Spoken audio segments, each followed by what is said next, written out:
네, 안녕하십니까. 반갑습니다. 저는 이 건선 피부과 전문의가 되고 나서 건선을 환자들하고 같이 치료에 또 도움을 드리고 같이 치료한 지가 한 40년 가량 됐습니다.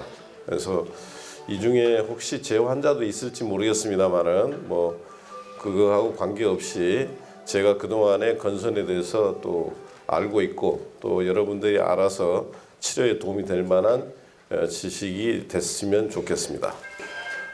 우선 건선이란 이런 식으로 제가 진행을 하겠습니다. 그래서 건선이란 무엇이냐, 그다음에 건선의 발생 원인, 그다음에 건선의 진단, 건선의 치료 이런 식으로 진행을 하겠습니다. 건선이란 유병률이라고 그래서 얼마나 많은 환자가 있느냐, 우리나라는 0.5에서 1% 정도로 해당돼서 한 30만 명 내외, 많은 사람은 뭐 50만까지도 이야기하고 있습니다. 서양에 비해서는 조금 적은 편입니다. 서양, 미국이나 유럽은 2%, 3% 이렇게 이야기하고 있고 또 형태가 조금 다릅니다. 서양은 이 중에 건선을 갖고 계신 분들도 있겠습니다만은 피부 병변이 우리나라 환자분들은 좀 조그마합니다. 거기에 비해서 외국 환자분들은 굉장히 커요. 크기가. 그런 양상으로 나오고 있습니다. 그다음에 건선은 그럼 전염성이 있느냐? 전염성은 없습니다. 이거 항상 질문하시는 분들이 굉장히 많아요. 근데 비전염성, 전염이 안 되는 그러나 만성 피부 질환입니다. 다시 말해서 아까 그 사회자가 또 설명을 했습니다마는 이 건선은 어떤 그 맹장염처럼 맹장을 떼어내면 완전히 치료되는 그런 치료 방법은 아직까지 없습니다. 그러면 어떻게 할 것이냐? 그럼 치료가 안 되는 거 아니냐? 왜 치료하느냐? 이렇게 말할 수 있는데, 그러나 건선이란 것은 잘만 치료하면, 소위 말해서 잘만 관리하면 정상인하고 똑같이 행동할 수 있습니다. 똑같은 생활을 누릴 수 있고, 또 더군다나 최근에 앞으로 제 강의 내용에도 나오겠습니다만은 생물학적 제재라는 주사제가 나오게 돼서 환자분들한테는 굉장히 좋은 무기가 되고 있습니다. 그래서 심지어 뭐 한 달에 한 번, 길게는 석 달에 한 번, 뭐 이런 치료만 함으로써 거의 100% 좋아지는 치료가 나왔어요. 근데 이제 그런 치료를 다 했으면 좋겠는데 그게 워낙 비싸요. 비싸서 여러 가지 뭐 다른 일반적인 치료를 안 했을 때 그 주사를 맞게끔 정부에서 만들고 있습니다. 그래서 그 제도도 어떤 제도가 있다는 것을 제가 또 설명도 해드리겠습니다. 그다음에 건선은 악화와 호전을 반복하는 질환입니다. 지금 오늘 요즘같이 이게 춥고 건조한 기후는 건선이 악화되는 시기입니다. 또 여름에는 굉장히 호전되는 시기예요. 왜 호전이 되느냐? 광선의 치료가 광선 치료도 치료 방법에 들어가 있습니다만은 광선 햇볕이 건선을 자연 치유되는 그런 경향을 많이 보이고 있어요. 그래서 그 바닷가에 간다든가 예를 들어서 뭐 사해라는 그런 바다가 있어요. 중동에 가면 그런 데를 갔다 와서 치료하면 또 좋아지는 그런 방법이 있는 게 그게 바로 광선이 치료를 도와주기 때문에 그렇습니다. 그러나 또 반대도 있습니다. 그 반대로 여름에 보통 좋아져야 되는데 여름에 심해지는 환자도 있어요. 그렇게 아주 다양합니다. 아까도 말했지만 서두에 말했지만 아직까지 발병 원인이 명확하게 밝혀지지가 않았습니다. 그래서 또한 최근에는 이게 피부 질환이 아니고 면역 체계 이상으로 생긴다. 다시 말해서 우리 몸의 면역학적인 이상에 의해서 발생되는 것으로 최근에는 굳어지고 있습니다. 그래서 건선은 처음 발생하면은 피부에 아주 좁쌀 같은 붉은색을 띠는 발진이 생깁니다. 그 위에 하얀 피부 각질 세포가 덮이게 되죠. 그래서 이런 발진이 크기가 점점 커지면서 동전, 심하면 손바닥 크기, 심하면 손바닥 2배, 3배까지도 커집니다. 이런 식으로 커지기도 합니다. 근데 여기 말했지만 아까 제가 서두에 말씀드렸지만 우리나라의 환자분들은 되게 조그마해요. 크기가.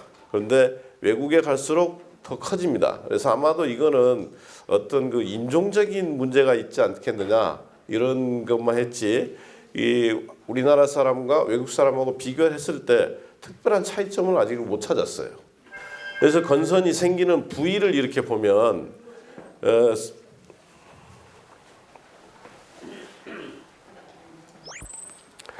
이런 목 뒤라든가 그 다음에 등, 또 손바닥, 심지어는 손바닥, 손등, 팔꿈치, 그 다음에 무릎, 이렇게 소위 신측 부위, 굴측 부위가 아닌 신측 부위에 주로 많이 생깁니다. 그래서 환자분들이 또 많이 착각하시는 게 아토피하고 구별을 잘 못하시는 분들이 많아요. 나는 아토피를 갖고 있냐, 건선을 갖고 있냐. 그런데 그 아토피라는 건 보통 굴측 부위, 굳어지는 부위, 그러니까 억지, 무릎의 안쪽이라든가, 그다음에 팔도 팔 안쪽 이런 데 주로 생기는 게 아토피고, 이렇게 신측 부위, 신측 부위에 생기는 거, 팔꿈치라든가 무릎 이런 식에 생기는 게 건선이라고 생각하시면 대개는 맞습니다.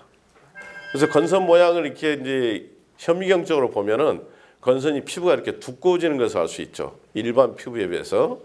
그런 거는 그러니까 피부가 두꺼워지는 그런 현상을 나타내는 대표적인 질환이 건선입니다.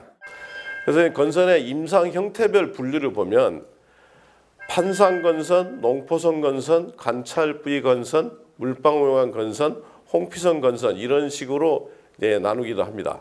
근데 이 중에서 판상건선이 제부분입니다. 대부분 환자분들은 판상건선이에요. 거의 80% 내지 90%가 판상건선에 해당됩니다. 이걸 하나하나 좀 설명해 드릴게요. 판상건선이라 하면 건선의 가장 흔한 유형이죠. 80 내지 90%가 판상건선이라고 생각하고 있고, 경계가 아주 분명한 붉은색의 판상 형태로서 은백색의 비늘이 피부를 덮어 있는 것을 볼 수 있습니다. 대개 아까 말한 신측 부위, 소위 무릎, 팔꿈치, 엉덩이, 두피 이런 등에 발생하고, 심지어는 두피에만 계속해서 남아있는 그런 건선도 양상이 있습니다. 그래서 머리에 비듬같이 떨어지기 때문에 지루성 피부염이 아닌가 이렇게 해가지고 계속 지루성 피부염 치료만 하시는 분들도 있어요. 그래서 건선이 맨 처음에 나타나는 이 두피만 나타나는 그런 두피에만 나타나는 건선과 지루성 피부염과 구별이 굉장히 어렵습니다. 근데 이런 것까지 자세하게 여러분들이 아실 필요는 없고요. 하여튼 그렇게 비슷하게 나타난다 이렇게 알고 계시면 됩니다. 그래서 이제 판상건선이 나타나는 부위를 보면 방금 설명했듯이 몸의 등부, 그다음에 귀 뒤에 이런 데도 많이 생깁니다. 전체적으로 생길 수도 있고 손등 부위, 또 나중에 말씀드리겠지만 이 손가락 끝을 해서 또 관절염도 생길 수도 있어요. 이렇게도 생기고 또 이렇게 크게도 나타나죠. 그다음에 이제 농포선 건선이라는 게 있어요. 농포선 건선은 주로 성인에서 많이 발생하는데 급성 형태의 고름 물집이 발생하는 것이 특징입니다. 이게 노랗게 곰죠. 그리고 이거는 전신형과 국소형으로 나누는데 국소형은 주로 손바닥과 발바닥에만 나타납니다.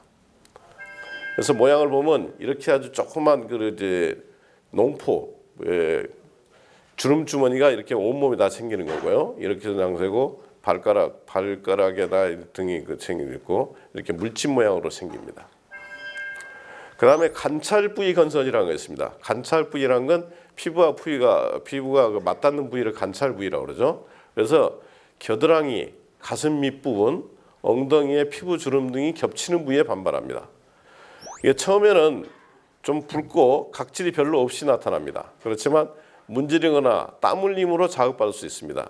특히 그 기저귀 발진이라고 해서 조그마한 아주 어린애들한테서 많이 생기는데 그 조그마한 그 애기 뭐 1살도 안 됐을 때도 건선이 나타날 수가 있습니다.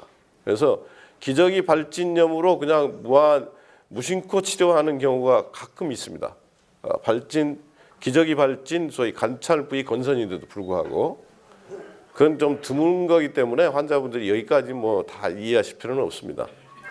그래서 나타나면은 이렇게 가슴 부위라든가 이렇게 관찰 부위, 기저귀 발진하고 비슷한데 이거는 기저귀 발진이 아니고 건선입니다.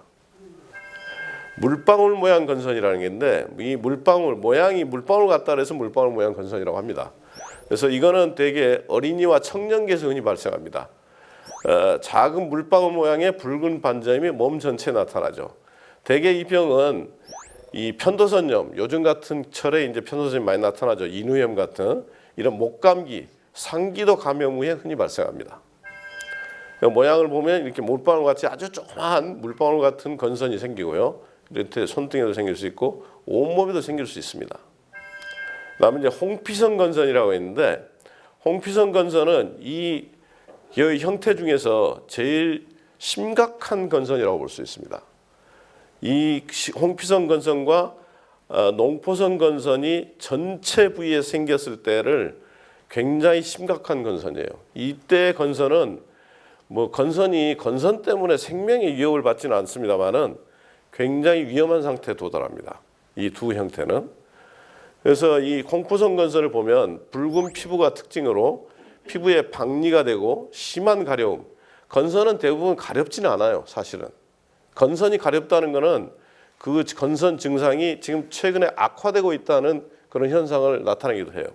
그런데 이 홍포성 건선일 때는 심한 가려움을 동반합니다. 그 다음에 통증까지도 나타나요. 전신적으로 다 아프기도 하고요. 신체 표면의 대부분을 침범하는 염증이 되고 또 발열이라든가 오한, 관절통 같은 게 동반되기도 합니다. 그래서 홍포성 건선이 심할 때는 외래로 안 다니고 입원 치료를 하는 게 원칙입니다. 네, 주기적으로 발생하고 전신성 농포성 건선과 여기 전신성 농포성 건선과 동반되어 나타나기도 합니다. 예, 모양을 보면 온몸이 그냥 홍피로 이렇게 둘러싸여 있죠. 그러면서 이 농포성 건선과 동반돼서 이렇게 아주 보기에도 끔찍하게 나타납니다. 그래서 아마 이건 외래를 못 다녀요. 다 입원을 하셔야지. 그래서 저도 건선 환자를 제가 많이 봤지만 참고로 저한테 지금까지 한 번이라도 다녀간 환자분이 건선 환자가 약 한 4,000명 됩니다. 제가 관리하고 있는 환자만 해도. 근데 그중에 이런 홍피성 건선을 가지신 분은 10명이 안 됩니다. 굉장히 적어요. 그러니까 너무 심각하게 이렇게 받아들이실 필요는 없습니다.